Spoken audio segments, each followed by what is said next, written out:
走入故宮嘅人，往往只係睇見宮殿同紅牆，卻好少聽見佢真正想講嘅說話。由午門到保和殿唔夠1公里嘅中軸線上，藏住皇帝嘅恐懼、大臣嘅血淚、帝國嘅體面，亦藏住權力最後失控嘅答案。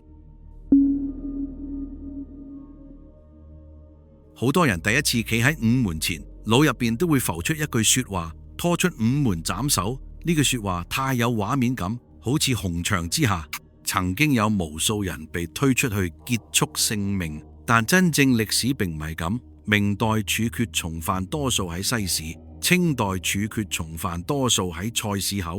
午門外並唔係固定斬首之地，佢更似係皇權展示威嚴嘅門檻。呢度唔負責殺頭，卻負責令人記住恐懼。午門係紫禁城正門，建成於明永樂18年，即係1420年。佢位於北京中軸線上，前面連住端門同天安門，後面通向太和門。由呢度開始，人已經唔只係入宮，而係進入一套等級分明嘅秩序。午門嘅形制好特別，由外面睇似3座門洞，由入邊睇卻有5座門洞，兩側隱藏嘅門叫二門。佢哋被收進牆體入邊嘅縫隙，令呢座大門嘅莊嚴又帶住一種難以接近嘅壓迫感。中間嗰道門平日只屬於皇帝、皇后大婚入宮嗰陣，一生可以由呢度進入一次。科舉殿試前3名，狀元榜眼探花接受皇帝接見之後，一生可以由呢度行出去一次。呢道門嘅意義從來唔只係通行，佢話俾所有人知邊個係天下中心，邊個可以靠近中心，邊個只能喺兩側等候。故宮嘅秩序唔係寫喺紙上，而係寫喺每一道門入邊。文武百官上朝嗰陣，唔可以由中門進入，佢哋喺凌晨趕到午門外等候，聽住鼓聲入去，按照身份同品級排隊。有啲人由東側進入，有啲人由西側進入，腳下每一步都喺確認自己喺皇朝入邊嘅位置。所以午門真正可怕嘅地方，並唔係傳說中嘅斬首，而係佢令每一個人都清楚，皇帝喺入邊，臣子喺外面。門洞可以打開，亦可以關上。一個人能否進退，取決於權力是否允許。明代確實有一種刑罰，令午門同血肉聯繫埋一齊，佢叫廷杖。所謂廷杖，就係皇帝可以唔經正常審判，命人當眾杖責官員。呢唔係普通打板，而係皇權直接壓向肉身。廷杖多數喺宮門之外執行，午門外亦曾經成為呢種刑罰嘅現場。行刑木杖好重，真正用力打落去，10幾杖就可能傷筋斷骨，幾十杖足以攞人性命。所以佢既係懲罰，亦係一種公開警告。正德年間，呢一幕曾經變得格外慘烈。明武宗朱厚照想要南巡，群臣認為呢個舉動勞民傷財，紛紛上疏反對。其中淑芬等官員言辭激烈，觸怒咗呢位年輕皇帝。正德皇帝並唔係一個安分嘅君主，佢中意離開傳統宮廷生活，中意軍事遊戲，中意巡遊，亦中意將皇帝身份變成個人冒險。喺佢眼中，南巡也許係樂趣，但喺大臣眼中，嗰係國家成本。於是衝突發生，淑芬等官員被廷杖，大量反對南巡嘅大臣遭到處罰。史書之中記載，呢場風波牽連人數好多，甚至有人死喺杖下。呢先係午門傳說真正嘅陰影。拖出午門斬首，或許係後人將廷杖同處決混埋一齊，逐漸形成嘅民間講法。但呢個誤傳並非毫無根基，因為午門外確實發生過足夠痛苦嘅場面。痛苦耐咗，人哋就會將佢想象成更極端嘅刑場。由呢個角度睇，午門唔係殺頭嘅地方，卻係皇帝令臣子明白邊界嘅地方。你可以勸諫，可以上書，可以用道德約束君主，但當君主失去耐性，你嘅身體就會替你嘅言論受罰。明代嘅廷杖暴露咗皇權最粗糙嘅一面，佢說明所謂君臣共治並唔總係理想中嘅理性討論。一旦制度無法約束皇帝，朝堂上嘅爭辯就可能變成門外嘅慘叫。不過午門見證嘅唔只係暴力，佢亦見證過另一種權力鬥爭。去到清代康熙初年，呢度又出現一場關於天文曆法嘅較量。嗰一次刀匠冇上場，上場嘅係日影同計算。康熙親政之前，朝中權力被輔政大臣牽制，欽天監嘅曆法之爭，表面上係中西天文學之爭，背後卻關係到皇帝能否重新掌握國家禮制。因為喺古代曆法唔只係技術，佢仲關係到天命。楊光先等人反對西洋曆法，南懷仁就代表西方天文計算方法。康熙後來令雙方進行多項測驗，其中就包括喺午門前測驗日影，結果南懷仁一方計算更準，舊法一方誤差明顯。呢件事唔可以簡單講成康熙靠牛頓獲勝，因為牛頓力學體系當時仲未真正進入清廷政治現場。更穩妥嘅講法係，康熙借助西方天文曆算嘅準確性，重新奪回欽天監嘅話語權，亦為自己親政增加咗制度籌碼。同樣一座午門喺正德朝，佢係皇帝懲罰大臣嘅地方；喺康熙朝，佢又成為少年皇帝奪回權威嘅舞台。一個用象，一個用日影，手段唔同，本質卻都指向同一個問題：皇帝到底靠咩統治天下？係靠恐懼、靠禮制、靠天命、靠治識，定係靠處理群臣嘅能力？午門前發生嘅故事俾出嘅答案並唔單一，佢似一面門，亦似一面鏡。當你今日由午門行入去，腳下係平整嘅磚地，身邊係排隊嘅遊客，手機喺影相，導遊喺催促，一切似乎輕鬆平常。但係如果稍微停一停，呢座門就會顯出另一層意思。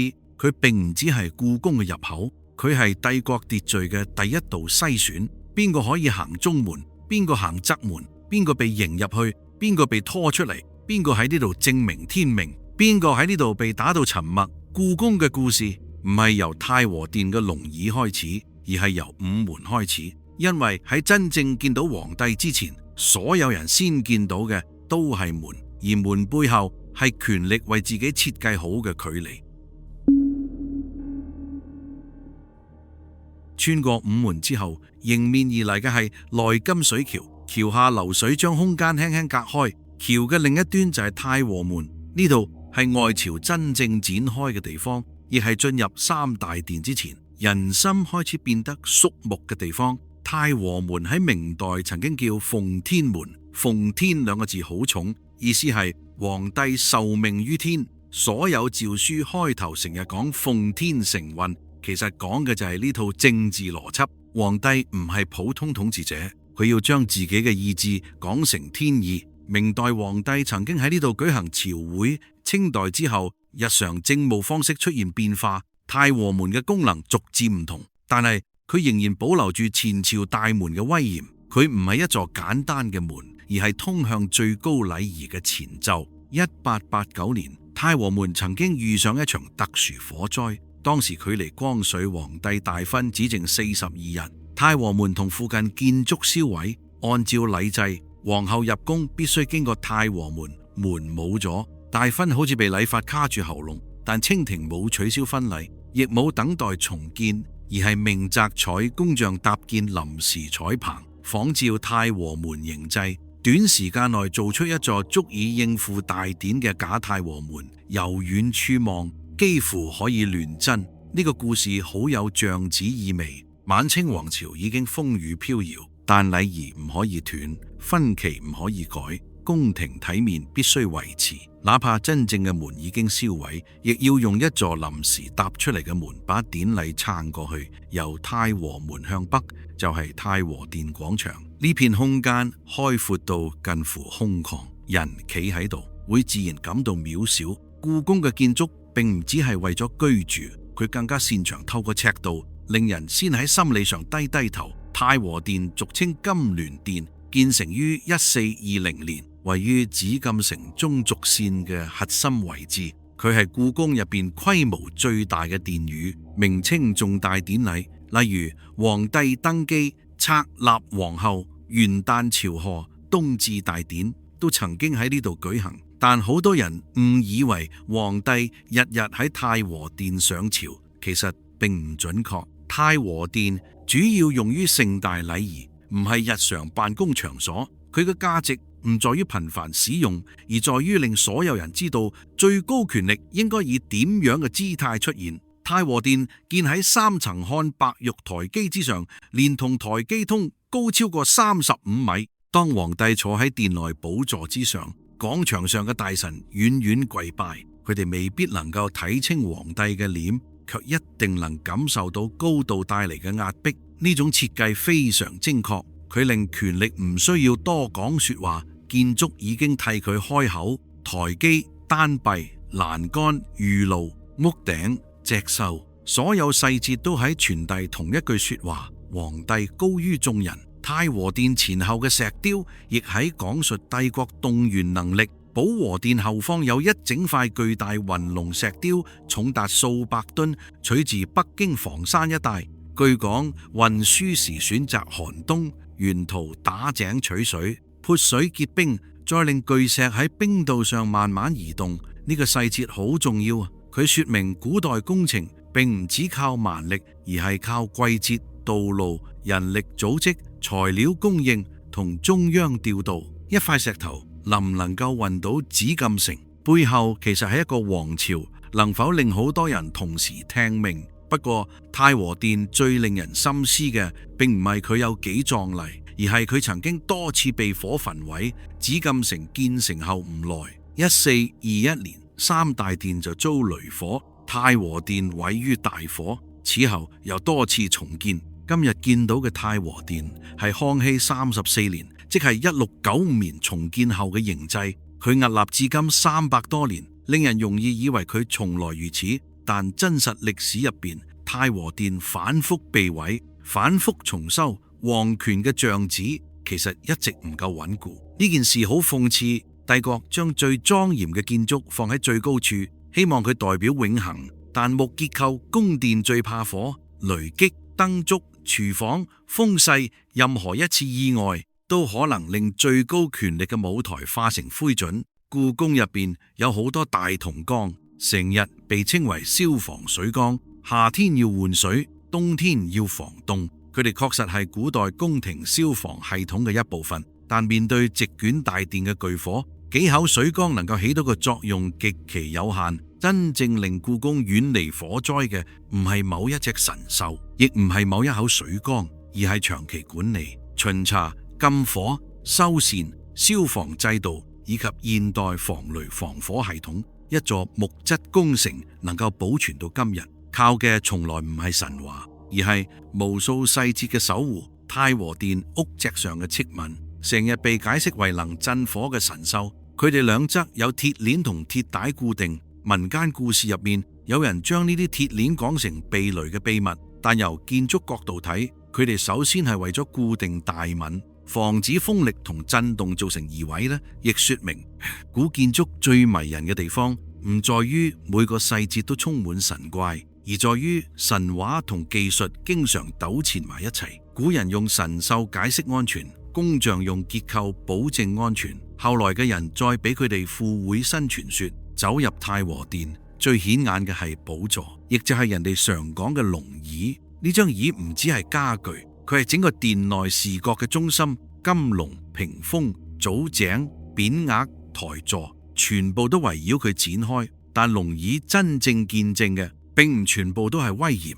康熙登基嗰陣年紀好細，溥儀登基嗰陣只有3歲，一個小朋友坐上帝國最高位置。殿外群臣山呼萬歲，儀式越盛大，越能顯出個人同制度之間嘅距離。溥儀後來回憶登基場面，年幼嘅佢並唔理解王朝，只覺得害怕。攝政王喺旁邊安撫，話快完啦。呢句說話後來成日被後人賦予象徵意味，因為唔耐之後，清朝真係走向終結。1915年，袁世凱想要恢復帝制。太和殿再次被捲入權力表演，佢準備喺紫禁城舉行登基大典，並下令改動殿內陳設，滿文匾額被處理，原本嘅龍椅亦被換低，新座椅帶住西式痕跡。袁世凱嘅皇帝夢只維持83日，登基大典尚未真正完成，帝制鬧劇就迅速收場。但被換低嘅元龍已一度不知去向。太和殿入面反而長期擺放住嗰張不協調嘅新椅。後來故宮專家依據舊箱同庫房實物，一啲一啲尋找同修復原寶座，先令今日遊客見到嘅龍椅恢復舊貌。呢件事本身亦好意味深長，曾經令天下俯首嘅寶座喺王朝崩塌之後，亦會被拆散、被遺忘、被當成舊家具堆放。太和殿教俾人嘅唔係皇權有幾永恆，啱啱相反，佢話俾我哋知，越係被設計成永恆嘅東西，越需要不斷修補。宮殿會燒毀，寶座會失蹤，典禮會失效，只有建築背後嘅權力邏輯仍然一片一片被後人辨認。離開太和殿向北行，會見到一座方正而相對細巧嘅建築，佢就係中和殿。同太和殿相比，中和殿冇咁強烈嘅壓迫感，佢更似一個短暫停頓，令皇帝喺盛大儀式之前先將自己安放好。中和殿嘅功能好實際，皇帝去太和殿參加大典之前，會先喺呢度休息，接受執事官員行禮。遇到祭祀前夕，皇帝亦會喺呢度與士足板檢查禮儀相關事項。佢係大典之前嘅後場空間，呢個後場空間並唔普通，因為皇帝喺呢度面對嘅唔係外面嘅萬民，而係自己將要扮演嘅角色。太和殿負責令皇帝顯得至高無上，中和殿就提醒皇帝喺登場之前必須先進入嗰套禮制。中和殿入邊有一塊匾，寫住穩執厥中，呢係乾隆皇帝御筆，語出上書，大語請，意思係誠懇咁守住中正之道，唔好偏執，唔好放縱，唔好俾人心嘅危險牽住走。呢4個字掛喺皇帝休息之處，表面上係讚美帝皇道統，再深一層睇，佢其實亦似一句提醒：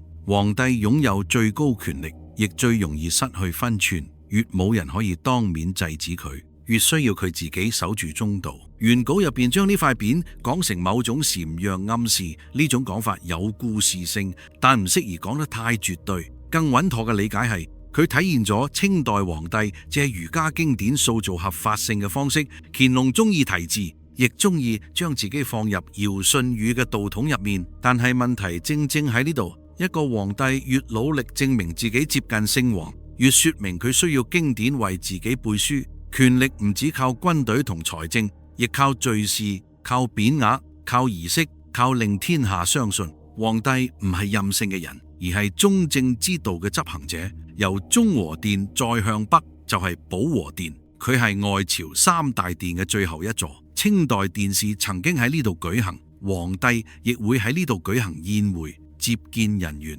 佢唔似太和殿咁只屬於最高典禮，更似制度運行嘅一個交匯點。保和意志亦好有意味，保係保持，和係和諧嘅。帝國希望透過禮制維持上下秩序，但歷史成日證明秩序最怕嘅唔係冇口號，而係關鍵時刻冇判斷。講到保和殿，原文提到袁崇煥嘅平台召對，呢度需要說明所謂平台召對。史書入邊更多指皇帝喺內廷或者特定平台召見大臣，未必可以簡單等同於今日保和殿前某一塊具體地面，但將佢放入故宮外朝嘅敘事入邊，仍然可以講清一個核心問題。崇禎剛登基嗰陣，好想做一個有作為嘅皇帝，佢痛恨閹黨誤國，亦渴望挽回遼東危局。袁崇煥正係喺呢個背景之下，重新進入最高權力視野。佢曾經喺寧遠之戰擊退後金，令明廷睇到希望。崇禎召見袁崇煥，兩個人一開始係互相需要。皇帝需要一個能夠守邊嘅將領，將領需要皇帝給予兵權同財力。袁崇煥提出5年平遼，崇禎聽見嘅唔係一句複雜軍事判斷，而似一份救國承諾。呢種關係一開始充滿理想色彩，皇帝俾佢職位，俾佢信任，俾佢尚方寶劍。袁崇煥亦以邊防重任自詡，一個年輕皇帝，一個邊疆重臣，似乎都想將大明由危局之中拉翻出嚟。但歷史嘅殘酷往往就藏喺呢種理想之中。5年平遼講得越響亮，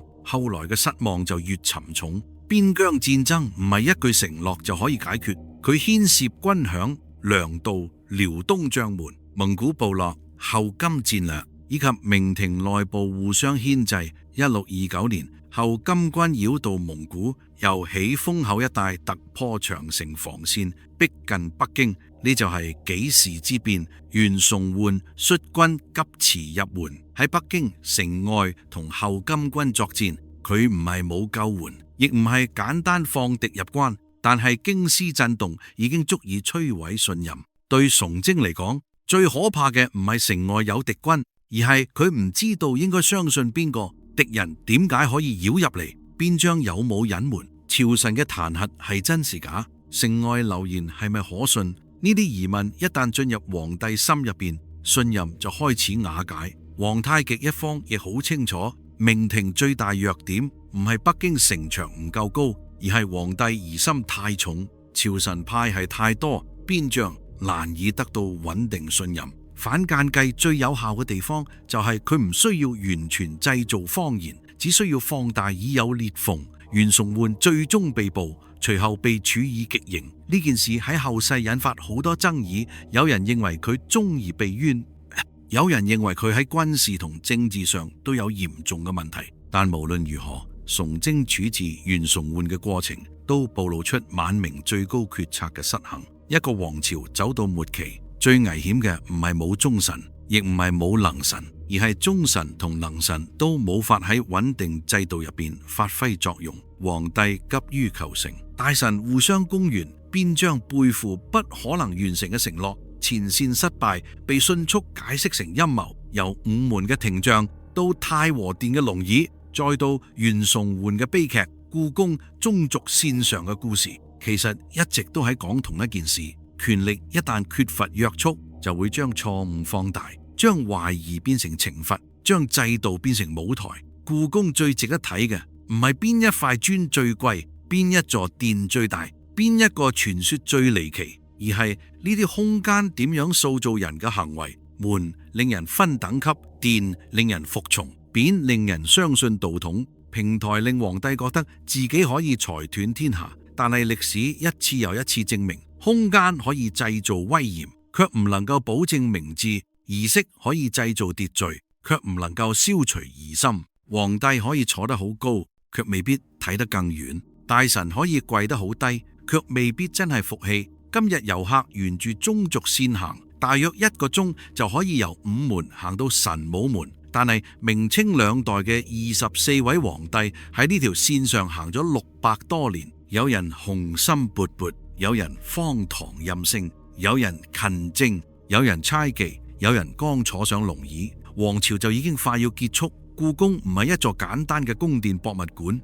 佢更似一部用建築寫成嘅政治史。午門話俾你知權力點樣設門檻，太和殿話俾你知權力點樣製造神聖，中和殿話俾你知權力點樣借經典約束自己，保和殿就話俾你知一旦判斷崩壞，再高嘅宮牆亦擋唔住衰亡。所以真正聽懂故宮，唔係將每個傳說都當成奇聞，而係睇見傳說背後嘅制度，睇見制度背後嘅人心，睇見人心一旦被權力放大，會點樣改變一個人、一座宮城，甚至一個王朝。當你下次再由午門進入，唔好只係急住影相，亦唔好只聽一句拖出午門斬首。你可以諗一諗，呢座門曾經迎入皇后，送出狀元，亦曾經推出受罰嘅大臣。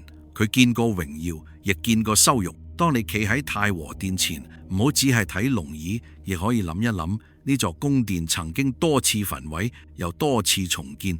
佢睇落像子永恆，真實命運卻係反覆修補。帝國亦係如此。當你行到中和殿同保和殿，唔好只覺得佢哋細過太和殿，佢哋反而更接近權力真實嘅一面。皇帝需要休息，需要準備，需要被經典提醒，亦會喺錯誤判斷之中毀掉自己最需要嘅人。故宮嘅深處並唔只有後宮秘聞，亦唔只有帝王兩事。佢真正留下嘅問題係一個將權力設計得如此莊嚴嘅時代，點解仍然無法避免失控？呢個問題比任何傳說都更值得人停低聽。每集都有乾貨，聽月叔講幾句，學到嘢多幾分。以上就係呢期嘅全部內容，多謝你嘅收睇，我哋下期再見。